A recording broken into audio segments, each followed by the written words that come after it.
পরীক্ষা থাকার জন্য রাস্তায় নামতে পারিনি।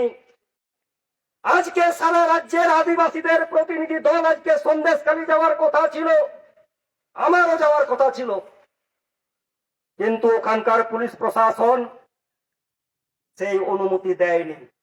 দেওয়ার কথাও নয়, দেওয়ার কথাও নয়। আগামী দিনে দেবে কিনা জানি না, সেটা আলাদা বিষয়।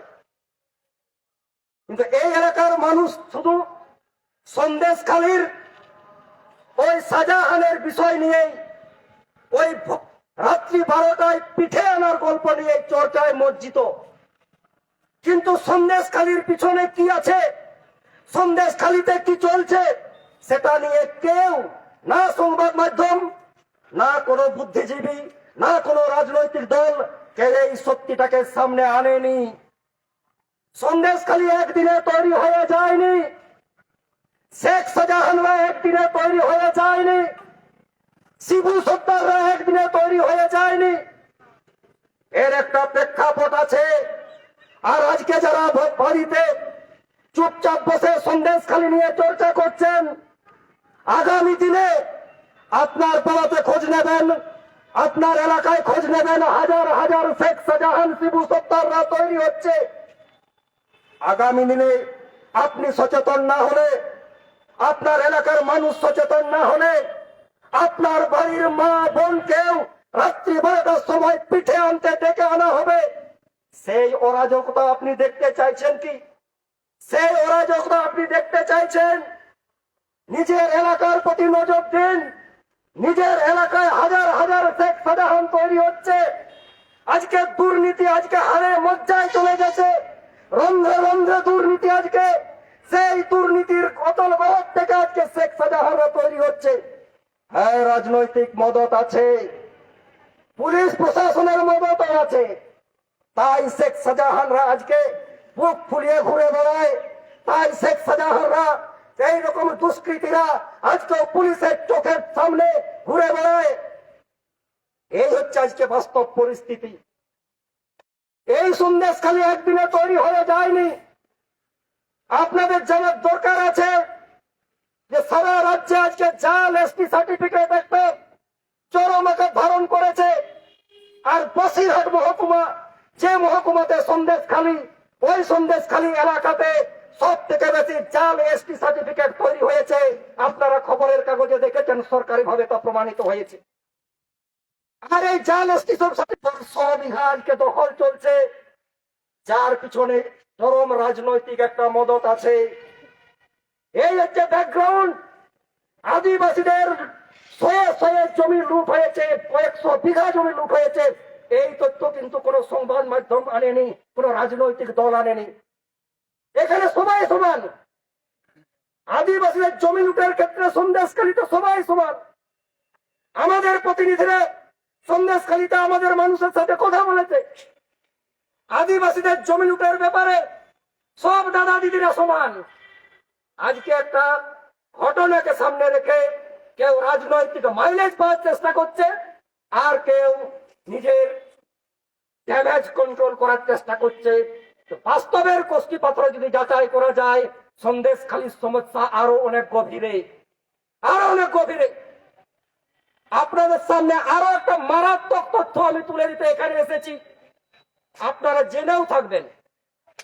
আজকে আমাদের মুখ্যমন্ত্রী স্টেজে দাঁড়িয়ে জাল এসটি সার্টিফিকেট নিয়ে বড় বড় কথা বলবেন, ফেক এসটি সার্টিফিকেট নিয়ে কথা বলবেন। আর যে সন্দেশখালী জ্বলছে, সেই সন্দেশখালীর মাননীয় বিধায়ক সুকুমার মাহাতো, তিনি জাল এসটি সার্টিফিকেট নিয়ে বিধানসভায় মঞ্চ অলঙ্কৃত করবেন। এই তথ্যটা কেন মুখ্যমন্ত্রীর কাছে থাকবে না? আজকে যে জাল এসটি সার্টিফিকেট নিয়ে এত চর্চা হয়, সন্দেশখালীর বিধায়ক সুকুমার মাহাতোকে কেন পরিষ্কার করা হবে না? কেন জাল এসটি সার্টিফিকেট তৈরি করে সন্দেশখালীর মতো এসটি রিজার্ভেশন সিটে এই সুকুমার মাহাতো সেখান থেকে জিতে আসছেন বারবার। আর এর বিরুদ্ধে কথা বলতে গেলে সেখানকার আদিবাসী মানুষজনের উপর চরম অত্যাচার নামিয়ে আনা হচ্ছে। শুধুমাত্র সন্দেশখালীতে ওই রাত্রি উদার দৃষ্টিভঙ্গি নিয়ে ওই সমস্যাকে সমাধান করতে হবে, রাজনৈতিক মাইলেজ নিচ্ছেন নেন, আপনি ড্যামেজ কন্ট্রোল করছেন করুন, কিন্তু ওখানকার যে মূল সমস্যা আদিবাসীদের সমস্যা, সেই সমস্যা কিন্তু সমাধান করতে হয়। তাহলে শুধু শেখ শাহজাহানকে ধরলে হবে না, শিবু সর্দারদের অভিযুক্ত করলে হবে না। সেখানকার জমি লুটের যে ইতিহাস সেটা নিয়ে চর্চা করতে হবে। সেখানকার জাল এসটি সার্টিফিকেট নিয়ে আদিবাসীদের জমি লুটের যে চিত্র সেটাকে বদলাতে হবে। এই বিষয়গুলোকে নজর দিতে হবে, তবেই সন্দেশখালী শান্ত হবে। সাথে সাথে এলাকার আপামর জনসাধারণের কাছে আমাদের প্রয়োজনে আবেদন, এই শেখ শাহজাহানের মতো মানুষরা আপনার এলাকাতে আছে, এই শিবু সর্দারের মতো মানুষরা আপনার এলাকাতে আছে। এইসব